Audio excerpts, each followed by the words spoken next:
Bienvenue.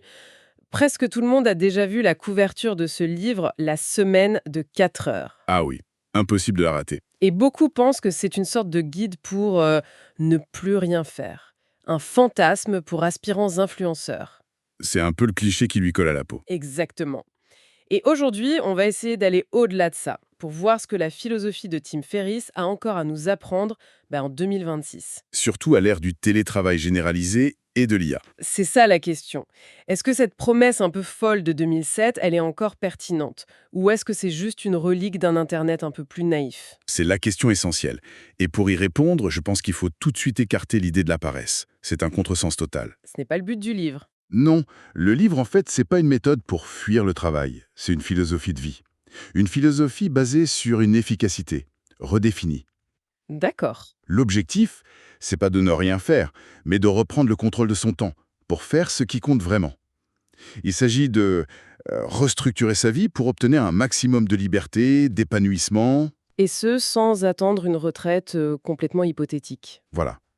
Notre mission, si on peut dire, c'est de décortiquer cette approche, ces outils, et de voir ce qui résiste à l'épreuve du temps. Alors commençons par le début. Sa critique de ce qu'il appelle le plan de vie différé. Oui, C'est le chemin qu'on nous vend depuis toujours, en fait. Fait de longues études, trouve un bon CDI, travaille d'arrache-pied pendant 40 ans. en espérant mettre à cette côté. Et ensuite, seulement ensuite, tu auras le droit de profiter de la vie. C'est un modèle qui me semble de plus en plus fragile. Il l'était déjà à l'époque, mais aujourd'hui c'est encore plus vrai. Ferriss met en lumière l'absurdité de ce pacte avec une image très forte, Laquelle? celle des trois monnaies de la vie.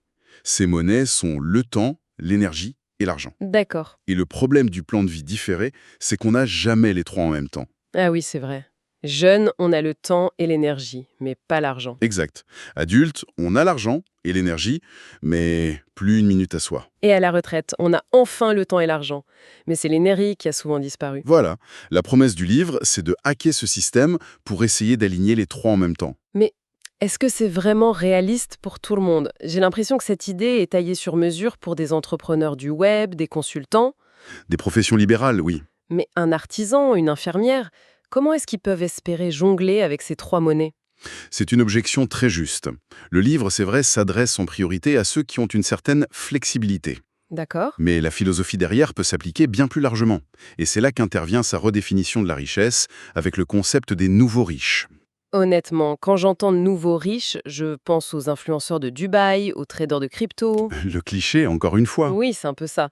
Est-ce que Ferris voulait vraiment dire ça, ou sa définition est complètement différente? Complètement différente. On est à l'opposé du bling-bling. Pour lui, la richesse, ce n'est pas un chiffre sur un compte en banque. C'est la liberté, alors. C'est la liberté. Il propose même une mesure de cette richesse, le multiplicateur de liberté, qui est basé sur ce qu'il appelle les 4 Q. Les 4 Q. Oui, quoi on fait, quand on le fait, où on le fait et avec qui on le fait. D'accord, je vois. Plus vous avez de contrôle sur ces 4 variables, plus vous êtes riche selon sa définition. Donc un salarié qui négocie 2 jours de télétravail? Exactement. Il a déjà augmenté sa richesse, même si son salaire n'a pas bougé. Pourquoi? Parce qu'il a gagné du contrôle sur le où et le quand. L'idée, ce n'est donc pas de tout plaquer. Non. C'est d'augmenter progressivement son contrôle sur ces fameux Q. D'accord, c'est une vision beaucoup plus subtile. C'est moins une question d'argent que d'autonomie, en fait. C'est ça. Mais cette redéfinition reste un peu abstraite. Comment on passe de ce concept à la réalité? J'imagine que c'est là qu'intervient sa fameuse méthode. Sa fameuse méthode, l'acronyme DEAL, exactement. DEAL. C'est la feuille de route pratique, un plan d'action en 4 étapes. Le D, c'est pour définition. Et c'est sans doute l'étape la plus difficile. Ça paraît simple, mais Définir ce qu'on veut, c'est peut-être la question la plus angoissante qui soit, non? c'est précisément le point. On est tellement conditionné par ce qu'on est censé vouloir, la grande maison, la belle voiture, que savoir ce qu'on désire vraiment, c'est un vrai défi. C'est ça. Cette première étape, elle consiste à faire taire le bruit extérieur et à se poser la question « Ok, si le temps et l'argent n'étaient plus des contraintes, à quoi ressemblerait une journée parfaite? Une semaine parfaite ?» Et il faut être précis, j'imagine. Très. Il ne s'agit pas de rester dans le vague. Ferriss demande de quantifier ce rêve. Combien coûterait cette vie idéale par mois? Et souvent, on réalise que le chiffre est bien moins élevé qu'on imaginait. Ça transforme un rêve qui paraissait inaccessible en un objectif financier concret. Voilà. D'accord, on a un objectif chiffré. Deuxième étape, I pour élimination. Ça me fait penser à une sorte de minimalisme appliqué au travail. On jette tout ce qui ne sert à rien. C'est tout à fait l'idée. C'est l'art d'appliquer une diète d'information et d'activité. Il nous invite à traquer impitoyablement les voleurs de temps. Comme consulter ses mails toutes les 5 minutes. Exactement. Ou les notifications incessantes, les réunions qui auraient pu être un simple courriel, il propose des techniques assez radicales, comme ne consulter ses emails que 2 fois par jour, à heure fixe. C'est radical, oui. L'idée, c'est de se concentrer sur ce qui produit vraiment de la valeur et d'éliminer le reste. D'accord. Donc, on a défini une nouvelle vie, on a éliminé le superflu pour gagner du temps, mais ça ne paye pas les factures. On y arrive. Comment est-ce qu'on gère la question de l'argent sans être enchaîné à un bureau par an? C'est ça l'étape A pour automatisation. C'est le cœur du réacteur. L'automatisation, c'est la quête pour découpler son temps de ses revenus. C'est-à-dire? Tant que vous échangez 1 heure de votre temps contre une somme d'argent fixe, vous êtes prisonnier. L'objectif est de construire ce qu'il appelle une muse. Une muse. Une entreprise, souvent en ligne, qui génère des revenus de manière semi-passive. Mais c'est peut-être là que le livre a un peu vieilli, non? Il a écrit ça bien avant l'explosion de l'économie des créateurs, des outils no-code, de l'IA. C'est un point crucial. Aujourd'hui, tout le monde veut créer sa muse. C'est fascinant parce que les outils pour créer cette muse sont devenus infiniment plus accessibles qu'à son époque. On peut monter un site e-commerce en quelques heures. C'est vrai. Mais la contrepartie, c'est que le marché est beaucoup plus saturé. Le défi n'est plus seulement technique, il est devenu marketing. Comment se différencier? Donc l'idée d'automatisation est plus pertinente que jamais, mais sa mise en œuvre est plus complexe. C'est ça. Et si on y arrive, on atteint la dernière étape. Elle, pour libération. Le but ultime. C'est la conséquence logique des 3 autres.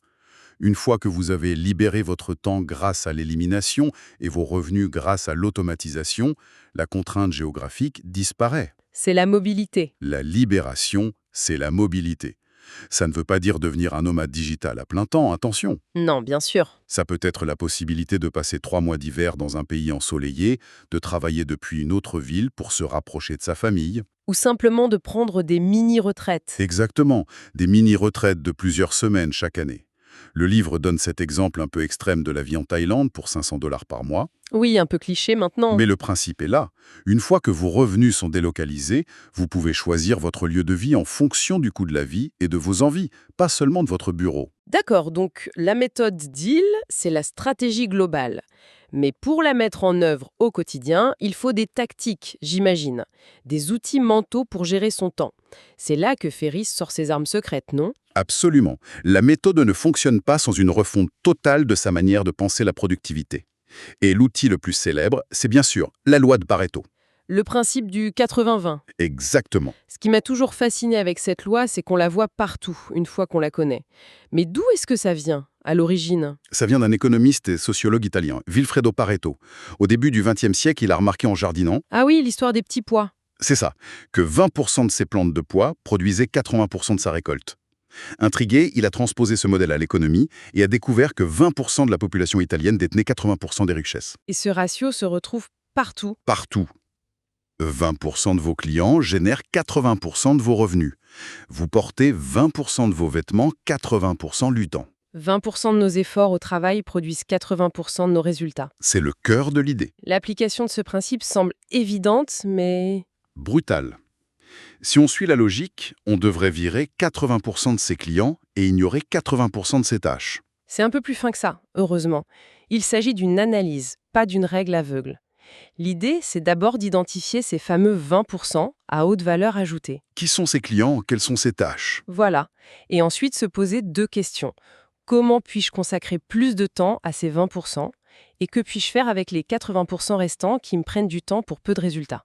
On peut les automatiser, les déléguer. Ou simplement les abandonner. C'est un scalpel, pas une hache. Et pour être encore plus efficace, il combine Pareto avec une autre loi, la loi de Parkinson. Oui, et les deux ensemble sont redoutables. La loi de Parkinson, elle, stipule qu'une tâche s'étend pour occuper tout le temps qui lui est alloué. Ça me parle tellement. C'est l'histoire de ma vie à l'université. Je crois que c'est l'histoire de beaucoup de monde. Donnez-moi 1 mois pour un devoir, je commence la veille à 22h. Donnez-moi 1 semaine, je fais la même chose. C'est terrible, mais ça prouve que la contrainte fonctionne. C'est exactement ça. Le temps perçu comme disponible crée une complexité artificielle. La solution de Ferris, c'est donc de combiner les deux. D'accord. Utiliser Pareto pour identifier la tâche la plus importante, le 20%. Et utiliser Parkinson en vous fixant un délai agressivement court pour la réaliser. Cette double contrainte, sur la tâche et sur le temps, force la concentration. Elle force une concentration extrême et élimine toute procrastination. Il y a une autre idée dans le livre qui va à l'encontre de tout ce qu'on nous apprend sur l'effort. L'idée que moins n'est pas synonyme de paresse. Oui, c'est un autre pilier de sa philosophie. La régularité est supérieure à l'intensité. Alors que notre culture valorise l'effort herculéen, la nuit blanche avant une deadline. Tout à fait. Lui, il prend l'exemple de la salle de sport. Qui est le plus sérieux? Celui qui fait 2 séances de 90 minutes par semaine ou celui qui en fait 5 de 20 minutes? On aurait tendance à dire le premier. Pourtant, le second obtiendra de bien meilleurs résultats sur le long terme. Son corps est stimulé plus souvent, il risque moins la blessure, l'épuisement, et l'habitude est beaucoup plus facile à maintenir. Et il applique ça aussi à l'entrepreneuriat, ce qui démolit un peu le mythe du créateur d'entreprise qui plaque tout et qui brûle ses vaisseaux. Exactement. Il suggère une approche plus durable. Construire son projet en parallèle de son emploi, en y consacrant 1 heure ou 2 chaque jour. C'est moins intense, moins romanesque. Mais beaucoup plus sûr et souvent plus efficace. La constance construit l'élan, alors que l'intensité, elle, mène souvent à l'épuisement. Toute cette approche, cette philosophie mène inévitablement à une remise en question totale de la retraite. Oui, pour lui, la retraite traditionnelle est une aberration. Et il donne 3 raisons. La première, La première, c'est qu'elle repose sur le postulat que vous détestez votre travail. Passer 40 ans de sa vie à faire quelque chose qu'on a hâte d'arrêter, c'est un échec en soi. donc le but n'est pas d'arrêter de travailler, mais de créer un travail duquel on n'a pas envie de prendre sa retraite. Précisément. La deuxième raison est économique. Avec l'allongement de la durée de vie, l'inflation, parier sur une épargne qui devra durer 30 ou 40 ans, c'est de plus en plus risqué. Et la troisième raison est la plus intéressante, je trouve. C'est que les gens qui ont la discipline et la motivation pour épargner pour leur retraite sont rarement faits pour l'inactivité. Voilà. Au bout de 3 semaines à ne rien faire, ils s'ennuient et veulent lancer un nouveau projet. L'alternative, ce sont donc les mini-retraites dont on parlait. C'est ça. Alterner des cycles de travail intenses avec des pauses de 1 à 3 mois pour voyager, apprendre une compétence, se ressourcer. Pour mettre tout ça en place, il faut quand même une bonne dose de courage. Je repense à cette citation du livre qui m'avait marqué. Laquelle? Le succès ou l'échec d'une personne se mesure au nombre de conversations inconfortables qu'elle est prête à avoir. C'est une observation d'une grande profondeur. Chaque étape de la méthode DEAL implique une conversation difficile. C'est vrai.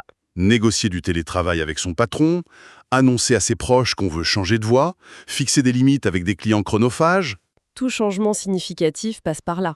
par un moment où il faut oser demander, dire non ou affirmer sa position. Et cet inconfort n'est pas que dans les conversations, c'est aussi une invitation à sortir en permanence de sa zone de confort. Oui, le livre est un plaidoyer pour la recherche active de l'inconfort stimulant.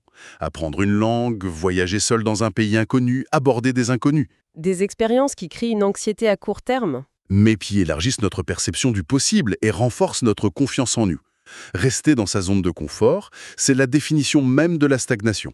C'est intéressant de le voir comme ça. La philosophie de la semaine de 4 heures, au fond, c'est une quête de croissance personnelle déguisée en méthode de productivité. C'est une excellente façon de le voir. Si on résume, l'idée de la semaine de 4 heures, ce n'est pas de travailler moins pour ne rien faire, Non, surtout pas. mais de travailler plus intelligemment pour vivre plus pleinement, et ce, dès maintenant. C'est ça. C'est un manuel pour reprendre le contrôle en appliquant des principes d'efficacité parfois radicaux et en osant définir ses propres règles du jeu plutôt que de suivre celles de la société. C'est la synthèse parfaite. Et pour ouvrir une dernière piste de réflexion, le livre se concentre énormément sur l'application de ces principes à la sphère professionnelle, financière. Oui, c'est son cœur de sujet. Mais on pourrait se poser une question peut-être encore plus importante. Que se passerait-il si on appliquait le principe 80-20 non pas à notre travail, mais à notre bien-être? C'est-à-dire, Quels sont les 20% de nos relations, de nos activités ou même de nos pensées qui génèrent 80% de notre bonheur? c'est une bonne question.